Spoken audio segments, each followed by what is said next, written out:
अस्सलाम वालेकुम नाज़रीन, आप यूट्यूब चैनल देख रहे हैं। मैं इमरान खान हूँ। सबसे पहली खबर आपको ये दे देते हैं कि इमरान खान साहब को पिम्स अस्पताल लाया गया, 5वीं मरतबा उनकी आंख में इंजेक्शन लगाया गया।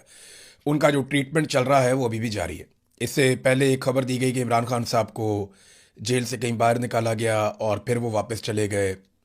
और मैंने आपको एक बात कही थी कि पाकिस्तान का जो नेशनल मीडिया है वो कभी भी अडयाला की किसी खबर को पाकिस्तान की एस्टेब्लिशमेंट से पूछे बगैर रिपोर्ट नहीं कर सकता। सोशल मीडिया के लोगों की बात अलग है। कोई अगर ज़ाती तौर पे कोई खबर हासिल कर ले और उसकी बुनियाद के ऊपर वो खबर दे दे और अपने रिस्क के ऊपर दे दे तो वो एक अलग बात है। लेकिन अडयाला जेल से आने वाली इंफॉर्मेशन को पब्लिक करना आसान नहीं है। पाकिस्तान का जो नेशनल मीडिया है वो तो ये नहीं कर सकता। टीवी चैनल्स नहीं कर सकते, अखबारात नहीं कर सकते। बहरहाल देखें, रात को वो लेकर आए तो किसी को कानो कान खबर भी नहीं हुई। 2 बजे के करीब लेकर आए और बाद में जो पिम्स अस्पताल की इंतजामिया है उन्होंने खबर दी और बैरिस्टर गौहर ने खबर दी और किसी को कानो कान पता भी नहीं चला। तो पिम्स अस्पताल की जो इंतजामिया वो ये कहती है कि इमरान खान साहब उम्र 74 साल, इन्हें 15 जून 2026 को आंखों के बाकायदा इलाज यानी 5वें इंजेक्शन के लिए पिम्स अस्पताल लाया गया। इलाज से पहले आंखों के माहिर डॉक्टरों ने उनका मुआयना किया और उनकी आंखों का एक ख़ास टेस्ट भी किया गया, जिसकी रिपोर्ट से मालूम हुआ कि उनकी हालत में कुछ बेहतरी आ रही है। मरीज़ की इजाज़त हासिल करने के बाद तमाम ज़रूरी तिब्बी निगरानी में और ऑपरेशन थिएटर के तमाम तयशुदा हिफाजती असूलों के मुताबिक सर्जन्स ने माइक्रोस्कोप की मदद से उन्हें इंट्रावेट्रल इंजेक्शन की 5वीं खुराक लगाई। ये पूरा अमल डे केयर सर्जरी के तौर पर किया गया। अस्पताल में क़याम के दौरान इलाज से पहले, इलाज के वक्त और उसके बाद उनकी हालत बिल्कुल ठीक और मुस्तहकम थी। बाद में उन्हें आगे की देखभाल की हदायत और ज़रूरी मशवरों और मुतल्लिका दस्तावेज़ात के साथ अस्पताल से डिस्चार्ज कर दिया गया। ये जनाब पिम्स अस्पताल की इंतज़ामिया ने अंग्रेज़ी में एक डॉक्यूमेंट जारी कर दिया और इमरान खान साहब को एक मरतबा फिर लाया गया। एक खबर और फैलाई जा रही है कि इमरान खान साहब की गालिबन सुहेल अफरीदी से मुलाकात हुई है। कुछ लोग कह रहे हैं और उनका यह दावा है कि इस बात को भी छुपाया जा रहा है, लेकिन मेरे पास ये खबर नहीं है। क्योंकि अगर ये खुफिया मुलाकात हुई है तो सुहेल अफरीदी को इसे खुफिया रखना ही पड़ेगा, क्योंकि खुफिया मुलाकात में तो फिर इमरान खान साहब से उन्होंने हदायत ली होंगी, फिर सोशल मीडिया पर रोला भी पड़ जाएगा। अब बैकडोर चैनल क्या चल रहा है, किससे क्या राब्ते हो रहे हैं, इसके बारे में आप कुछ कह नहीं सकते, क्योंकि जब भी पाकिस्तान की एस्टेब्लिशमेंट पिछला दरवाज़ा खोलती है किसी डील के लिए, मुज़ाकरात के लिए या अपनी फेस सेविंग के लिए, तो वो किसी को कानो कान खबर भी नहीं होने देते। ग्राउंड के ऊपर कोई खबर नहीं होती और बैकडोर चैनल चीज़ें चल रही होती हैं। बहरहाल अभी आ जाते हैं बाकी खबरों की तरफ। इमरान खान साहब का इलाज जारी है। आलमी मंडी में नाजरीन पेट्रोल की कीमतें एकदम गिर गई हैं। जैसे ही ईरान और अमेरिका के बीच में मुआहदे की खबरें आई तो आलमी मंडी में पेट्रोल की कीमतें क्रैश कर गई। जो कीमतें इमरान खान साहब के दौर में थी उससे तो बहुत ही कम सतह पर पहुँच गई हैं, यानी $80 फी बैरल के आसपास पेट्रोल की कीमतें अब हैं। इमरान खान साहब के दौर में ये $115-20 तक भी गई थी, तो बहुत कम कीमत हो गई है। तो अब जिस तरह कीमतें बढ़ाई थी पाकिस्तान की सरकार ने, जैसे पाकिस्तानियों को चूना लगाया था जंग के बहाने, तो अब फौरी तौर पे कीमतें कम भी होनी चाहिए। इमरान खान साहब महंगा पेट्रोल खरीद के $150 का दे रहे थे, आज सस्ता पेट्रोल मिल रहा है आलमी मंडी में $80 फी बैरल। तो क्या ये हुक्मरान $150 का दे सकते हैं? हालांकि ये इमरान खान के दौर से ज़्यादा सस्ता पेट्रोल करने के लिए आए थे, तो क्या अब ये सस्ता कर सकते हैं? इन्हें करना चाहिए। और ये लेवी का जो एक तमाशा इन्होंने लगाया, कौम के ऊपर एक बोझ डाल दिया है, वो बोझ ख़त्म करना चाहिए। मीशत को मीशत के तरीके से चलाना चाहिए, लोगों की जेबें नहीं काटनी चाहिए। नाजरीन, ये जो मुआहदा जिसका हम जिक्र कर रहे हैं कि अमेरिका और ईरान के बीच में हो रहा है, इस मुआहदे में ईरान ने हासिल क्या किया मैंने आपको पिछले वीलॉग में बताया था, लेकिन अब बहुत सारी चीज़ें और क्लियर हो गई हैं। जो अहम तरीन मुसव्वदा तैयार हुआ है उसके जो अहम तरीन नुकात हैं उनमें चंद चीज़ें मैं आपके सामने रखता हूँ। नंबर 1 तो यह है कि 30 दिन के अंदर अमेरिका अपनी नाकाबंदी मुकम्मल तौर पे ख़त्म कर देगा। देखिए, फ़ौजों को लाने में जितना टाइम लगता है वापस हटाने में भी टाइम लगता है, तो आहिस्ता आहिस्ता अमरीकी फ़ौज यहाँ से मूव करती जाएगी, नाकाबंदी ख़त्म हो जाएगी। लबनान के अंदर मुस्तकिल जंगबंदी रहेगी और ये ईरान ने बड़े दबाव के बाद ये शर्त डलवाई है। फिर ईरानी तेल और पेट्रोकेमिकल पर पाबंदियां मुअत्तल हो जाएंगी। ईरान अपना तेल जो है वो पूरी दुनिया को फरोख्त कर सकता है, उसके लिए पाबंदियां अब नहीं होंगी। अमेरिका और इत्तहादी तामीर नौ के लिए $300 अरब देंगे। ये ईरान के तामीर नौ का एक प्रोग्राम भी है, उसमें ईरान को बहुत सारा कुछ मानना भी पड़ेगा, लेकिन ये बहुत लंबा काम है। लेकिन चले, ईरान के लिए रास्ते खुल रहे हैं। दूसरा ये है कि ईरान के 24 अरब डॉलर मुंजमद असासे बहाल हो जाएंगे फौरी तौर पे। इसमें से 12 अरब डॉलर के बारे में ये कहा जा रहा है कि ये तो मुआहदे के वक्त ही हो जाएंगे और अगले 2 महीनों के अंदर ईरान को बहुत सारा पैसा मिलेगा। ये पैसा इतना ज़्यादा होता है नाजरीन के 1-1 अरब डॉलर के लिए पाकिस्तान कितनी कोशिश करता है वो आप जानते हैं। सऊदी अरब से हमने यूएई को 2.5 अरब डॉलर वापस देना था, तो सऊदी अरब से हमने वो पैसा लिया और यूएई को वापस किया। तो उसके बदले में हमने अपने जेट, तैयारे, अपनी फौज, बहुत सारा कुछ सऊदी अरब में पहुंचा दिया। जो हमने चाइना से कर्जा लिया, हालांकि ये सारे कर्जे के ऊपर हमें सूद भी देना पड़ेगा, इन सारे कर्जों के ऊपर हमें बहुत ज़्यादा, यानी ये मुआहदा तो सामने आज तक आया ही नहीं, और जो सामने आए वो इंतहाई परेशान कुन है। पाकिस्तान को बहुत पैसा वापस करना पड़ेगा। बहरहाल ईरान के तो वारे न्यारे हो जाएंगे, और जो मिसाइल प्रोग्राम है वो इन मुज़ाकरात का हिस्सा नहीं है। फिर जो जौहरी ईरान की सलाहियत है वो ऐसा नहीं है कि वो एटम बम बना पाएगा, लेकिन वो एटमी तवानाई हासिल कर सकता है और उसके लिए उसको इजाज़त होगी। इन सारी चीज़ों को प्लस माइनस करें तो ईरान इस लड़ाई को जीता है और उसने बहुत सारा कुछ अपनी कौम के लिए हासिल किया। इसके बावजूद ईरानी कौम मुतमईन नहीं है और वो एहतजाज भी करते हैं। वो कहते हैं जी बिल्कुल कोई नरम चीज़ अमेरिका के साथ ना की जाए। दूसरी जानिब पाकिस्तान के अंदर जो है वो तारीफों के पुल बांधे जा रहे हैं फील्ड मार्शल आसिम मुनीर के। सिर्फ बिलावल एक ऐसा सियासी लीडर है, लेकिन जहां बनती है वहां तारीफ करनी चाहिए कि बिलावल ने इज्जत के ऑर्डर का ख्याल रखा। बिलावल ने सबसे पहले सदर पाकिस्तान का, फिर वजीर आजम का नाम लिया और उसके बाद बिलावल ने नाम लिया आसिम मुनीर का तीसरे नंबर पे। हालांकि तीसरे नंबर पे इसहाक डार को आना चाहिए था, उसके बाद वजीर दिफा को आना चाहिए था, फिर आसिम मुनीर को आना चाहिए था, लेकिन ठीक है, बिलावल ने कुछ तो लिहाज किया, कुछ तो पास रखा। बाकी जितने भी लोग हैं, चाहे मिनिस्टर्स हैं, चाहे कोई भी हैं, वजीर दाखिला है या वजीर दिफा है, उन्होंने आसिम मुनीर का शुक्रिया अदा किया। पहले शहबाज शरीफ को बहुत नीचे रखा और बाज ने तो रखा ही नहीं। तो आसिम मुनीर साहब के जूते पॉलिश कर रहे हैं सारे के सारे। फैसल बाटा ने तो आसिम मुनीर को लीडर करार दे दिया और बाकियों को गीदड़ करार दे दिया। देखिए, लीडर तो इलेक्शन लड़ता है या कोई तहरीक चलाता है। आसिम मुनीर साहब ने कभी कोई किताब नहीं लिखी, कभी कोई तहरीक नहीं चलाई।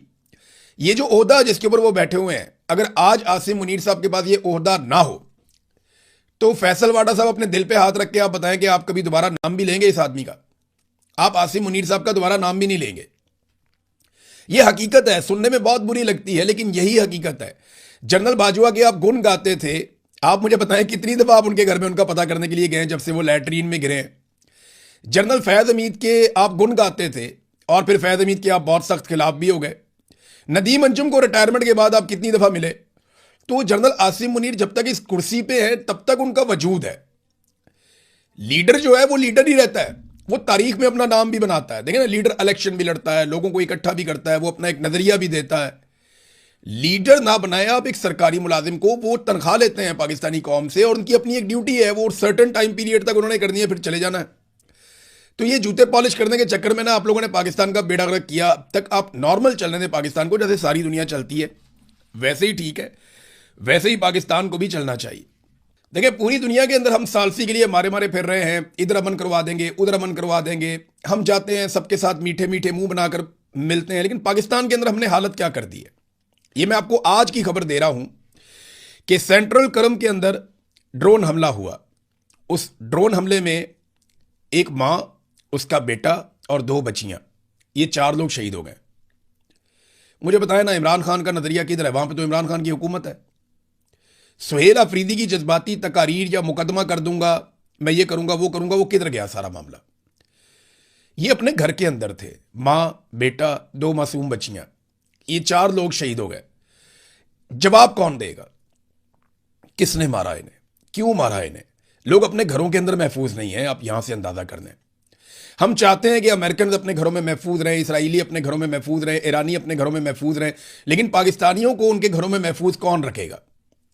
आपको पता है पाकिस्तान की हालत क्या होगी? ग्लोबल पीस इंडेक्स की एक रिपोर्ट आई है, ये आलमी सतह पे छपने वाली रिपोर्ट है, आप जाके सारे इसको देख सकते हैं। ये रिपोर्ट बताती है कि पाकिस्तान के 6 पॉइंट्स मजीद गिर गए हैं, यानी पाकिस्तान में जो अमन व अमान की सूरत हाल है वो मजीद खराब हो गई। इससे पहले एक रिपोर्ट आई थी जिसमें दहशतगर्दी के हवाले से बताया गया कि पाकिस्तान सफ़े अव्वल के उन ममालिक में शामिल है जो दहशतगर्दी से शदीद तरीन मुतासिर हैं। 2017 के बाद अब पाकिस्तान की बदतरीन सूरत हाल हो चुकी है। ग्लोबल पीस इंडेक्स 2026 की रिपोर्ट के मुताबिक पाकिस्तान 163 में से 152 नंबर पे आ गया है। 14 ऐसे ममालिक हैं जिनके सामने रेड डॉट लगाया गया है कि ये खतरा है इन ममालिक में, यहां अमनो अमान नहीं है। तो कौन आएगा तिजारत करने के लिए, कौन आएगा सरमायाकारी करने के लिए? वो जो 14 ममालिक डाले गए हैं ना, उनमें ज्यादातर ममालिक वो है जहां पे जंग चल रही है। यमन है, शाम है, रूस है, यूक्रेन है, सूडान है, अफगानिस्तान है, सोमालिया है, म्यांमार है। इराक की सूरत हाल पाकिस्तान से बेहतर बताई गई है इस इंडेक्स में। इंडिया तो पाकिस्तान से बहुत बेहतर है। तो दुनिया में आप अमन के लिए कोशिश कर रहे हैं, पाकिस्तान में आपने अमन का जनाजा निकाल दिया। रोजाना कहीं ना कहीं दहशतगर्दी का वाकया होता है, रोजाना कहीं ना कहीं ड्रोन चलता है। तो ये जो ड्रोन के खिलाफ एक पाकिस्तान तहरीक इंसाफ या इमरान खान साहब का एक स्टांस था जो बड़ा क्लियर था, वो किधर गया? और उस पर किसी किस्म का कोई अमल दरामद क्यों नहीं हो रहा? कोई एक FIR भी आप बताएं कहीं पे दर्ज हुई हो ड्रोन हमले के खिलाफ? कुछ भी नहीं किया जा रहा। अगर आप गौर करें ना नादरीन, तो ये एक तो पीस इंडेक्स आ गया ना अभी, इससे पहले पासपोर्ट रैंकिंग भी आई थी पाकिस्तान की, उस पर भी आलमी रिपोर्टें थी। पाकिस्तान बदतरीन पासपोर्ट रैंकिंग के अंदर चला गया। फिर उसके अलावा जो है वो कर्जों का बोझ पाकिस्तान के ऊपर किस कदर बढ़ गया। यानी दुनिया में हम सहूलतकारियां कर रहे हैं मुज़ाकरात के लिए, और पाकिस्तान के अंदर हमने इतनी बदअमनी फैलाई हुई है कि कश्मीर से लेकर गिलगित बल्तिस्तान तक और नीचे आप चले जाएं कराची तक, कहीं पे भी मुकम्मल तौर पे अमनो अमान नहीं है। और पंजाब में CCD ने एक अजीब हरबोंग मचाया हुआ है। वो बंदे मारते जा रहे हैं मावराए अदालत, इस बात से बेखबर कि ये तरीकाकार कभी भी अमन नहीं लेकर आता। ये तरीकाकार मजीद बदअमनी को पैदा करता है। आपको अदालतों को और प्रोसिक्यूशन के सिस्टम को और इन्वेस्टिगेशन के सारे टूल्स को मुतहर्रिक करना पड़ेगा, फिर आप अमनो अमान ला सकते हैं, जैसे पूरी दुनिया लेकर आई है। नाज़रीन, इस वक्त जो कश्मीर में सूरत हाल है वो सियासी जमातों की गले की हड्डी बनती जा रही है। अगर वहां पे इलेक्शन मौखर नहीं होते तो मुसीबत पड़ जाएगी PMLN को और पीपल्स पार्टी को। और अब PMLN के लोग और पीपल्स पार्टी के लोग मुकरना शुरू हो गए। वो जो पीपल्स पार्टी का वजीर आजम है, उसने कोई सबूत नहीं देखा, कोई चीज नहीं देखी। वो अपने मुंह से कहता है, फैसल राठौर, कि मुझे तो पता ही नहीं, मैंने तो सबूत देखे ही नहीं। वो जिन्होंने पाबंदी लगवाई उन्होंने देखे होंगे। भैया आप वजीर आजम हैं, आपकी रिस्पॉन्सिबिलिटी है, आप उनसे ब्रीफिंग मांगते, आप ब्रिगेडियर को कहते ले आओ अपने सारे सबूत, और लाकर सामने लगाते, अपने साथ अपनी काबीना को बिठाते, बैठकर फिर आप लोग ये फैसला करते कि आया इस जमात के ऊपर पाबंदी लगनी चाहिए या नहीं लगनी चाहिए। उन सबूतों को आप वेरीफाई करते, आप उनसे पूछ सकते थे, ज्वाइंट अवामी एक्शन कमेटी के लोगों से, वो आपके साथ राब्ते में। लेकिन अर्दलियों वाला काम किया, जो उन्हें कह दिया गया इन्होंने नोटिफाई कर दिया। अब बिलावल जो है वो इससे पीछे हटना चाहता है। PMLN ने कहा जी हमसे तो मुशावरत ही नहीं हुई, ना हम कलदम करने में है, ना हम पर्चे काटने में है, ना हम ऑपरेशन करने में है।